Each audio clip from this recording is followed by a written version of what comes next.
Hello everyone, welcome to my YouTube channel being a best teacher. आज के इस video में हम टाइप्स ऑफ ग्रेडिंग के बारे में पढ़ेंगे।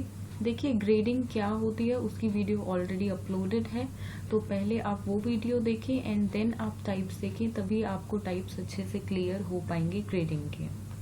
Now let's see what are the types of grading. So ये जो फ्लो चार्ट आप देख रहे हैं, देखिए अगर एक क्वेश्चन एग्जाम में आता है तो बिल्कुल आप भी ऐसा फ्लो चार्ट बनाएं। मैं हमेशा आपको बोलती हूँ कि फ्लो चार्ट्स अच्छे से बनाएं एंड हेडिंग्स अच्छे से पुट ऑन करें। क्यों? क्योंकि एग्जामिनर के पास इतना टाइम नहीं होता है कि वो आपके पर्टिकुलरली हर एक क्वेश्चन को, हर एक वर्ड को बहुत डिटेल में पढ़े। तो आपको क्या करना है, आपको अपना आंसर अट्रैक्टिव बनाना है। उसके लिए आपको क्या करना है, आपको फ्लो चार्ट्स बनाने हैं और आपको अपने हेडिंग्स को हाईलाइट करना है।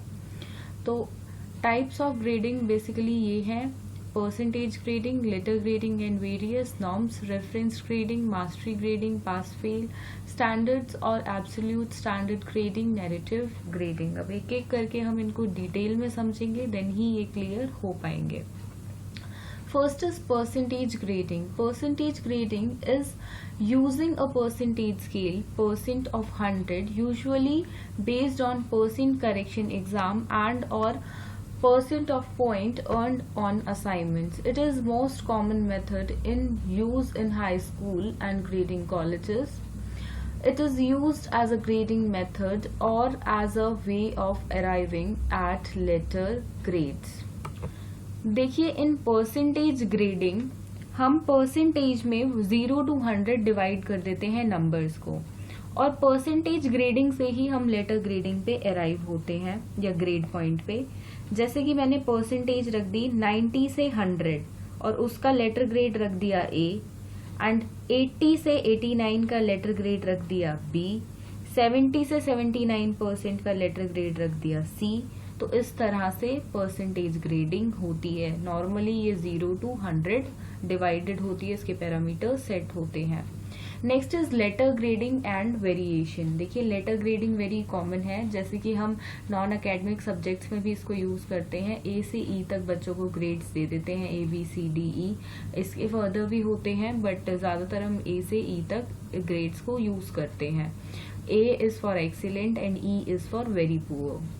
Then third is norm referenced grading. अब देखिए, नॉर्म रेफरेंस्ड ग्रेडिंग में हम बेसिकली एक तरह से डिवाइड कर देते हैं कि 50% से कम कितने बच्चों के आए, 50% से ज्यादा कितने बच्चों के आए, किन बच्चों ने अच्छा अचीव किया, किन्होंने मिड में मतलब फेयर अचीव किया एंड किन्होंने पुअर अचीवमेंट किया। तो इस हिसाब से हम डिवीजन कर देते हैं, कैटेगराइज कर देते हैं बच्चों को।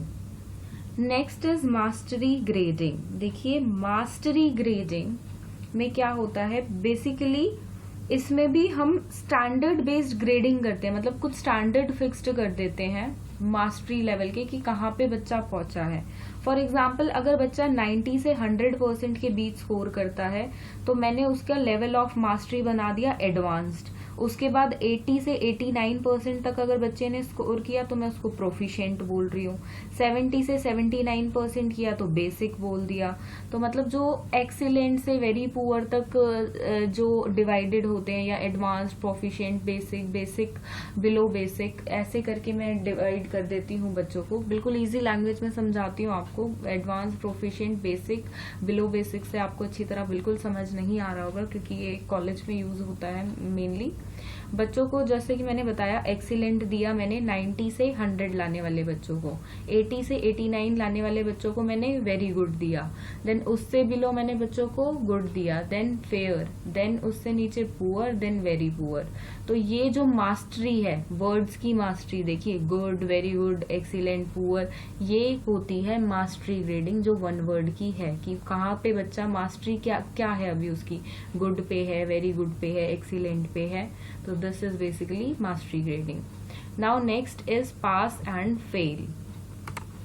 ये बहुत इजी है। देखिए, बच्चे को जब हम ग्रेड दे देते हैं कि बच्चा पास है या फेल है, ये एक स्पेसिफिक हम लिमिट रख देते हैं, लाइक 100 में से जिसके 33 अबव आए वो बच्चा पास है और उससे कम लाने वाला फेल। तो यहाँ पे पास फेल के बेसिस पे ग्रेडिंग हुई। बहुत इजी है ये। एंड नेक्स्ट इज स्टैंडर्ड और standards grading in it. Basically इसमें देखिए क्या होता है, इसमें स्टैंडर्ड्स सेट कर दिए जाते हैं। देखिए ये बेसिकली सेंटेंस फॉर्म में एक एग्जांपल लेके समझाती हूँ मैं आपको। लाइक बच्चे का स्टैंडर्ड एक मैंने सेट किया, फाइन अ नंबर सेंटेंस या डिफाइनिंग अ नंबर सेंटेंस, तो उसमें बच्चे ने 1 से 5 तक कैसा स्कोर किया, 2, 3, 4, 5। तो डिफाइनिंग नंबर सेंटेंस हो गया, ये मेरा स्टैंडर्ड सेट है कि किस बेसिस में मैं बच्चे को इवेल्युएट कर रही हूँ, किस बेसिस में मैं बच्चे को ग्रेड प्रोवाइड करा रही हूँ। अगर एक लैंग्वेज के बेसिस पे देखें, फॉर एग्जांपल अगर मैं इंग्लिश लैंग्वेज बच्चों को पढ़ा रही हूँ तो उसके स्टैंडर्ड्स मैं सेट कर दूंगी कि बच्चा रेसिटेशन में कैसा है, उसके बेसिस पे मैंने 1 से 5 तक बच्चे को मार्क्स दिए। बच्चे का इसके बाद कन्वर्सेशन कैसी है, उसमें 1 से 5 तक marks.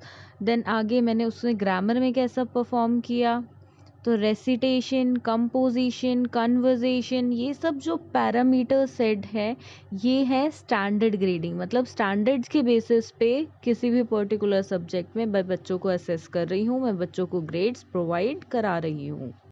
Next is narrative grading. It involves writing comments about students' achievement either in addition to or instead of using numbers or letter. In it, normally instructional practice describing student work is an assessment context. देखिए आपने कभी भी किसी भी बच्चे की report card देखी होगी तो उसमें टीचर एक लाइन, एक सेंटेंस बच्चे के बारे में लिखती है, like the child is very active, the child needs to work hard. तो ऐसे करके जो कमेंट्स टीचर के द्वारा दिए जाते हैं वो आते हैं नैरेटिव ग्रेडिंग के under. So it was all about narrative grading and other types of grading. एक यहाँ पे टेबल मैं आपको जरूर दिखाना चाहूंगी कि अगर आपके एग्जाम में ये क्वेश्चन आए तो आप बिल्कुल ये टेबल बनाएं। देखिए मार्क्स रेंज, बेसिकली यहाँ पे आप स्लैश लगा के परसेंटेज भी लिख सकते हैं। लाइक 91 से 100 सेट है तो ग्रेड A1 दे दिया, ग्रेड पॉइंट 10 दे दिया। तो इस हिसाब से बेसिकली ये वाला हम इवैल्यूएशन जब भी बच्चों की करते हैं तो ये ग्रेड्स हम यूज करते हैं। अदर भी करते हैं, जैसे नैरेटिव ग्रेडिंग हो गया, बिल्कुल हम एंड ऑफ द ईयर जब भी हमें बच्चे को रिपोर्ट कार्ड देनी होती है तो उसके लिए नैरेटिव ग्रेडिंग भी यूज करते हैं एंड अदर चीजें भी ग्रेडिंग की यूज करते हैं। बट एग्जाम में जब भी क्वेश्चन आए तो ये चार्ट आप बिल्कुल बनाएं। This is going to help you a lot in getting the good marks and plus evaluator को बिल्कुल पता चलेगा कि आपको ये टाइप्स ऑफ इवैल्यूएशन का कॉन्सेप्ट बिल्कुल क्लियर है। Thank you for watching this video and do subscribe to my channel for more such videos. Thank you.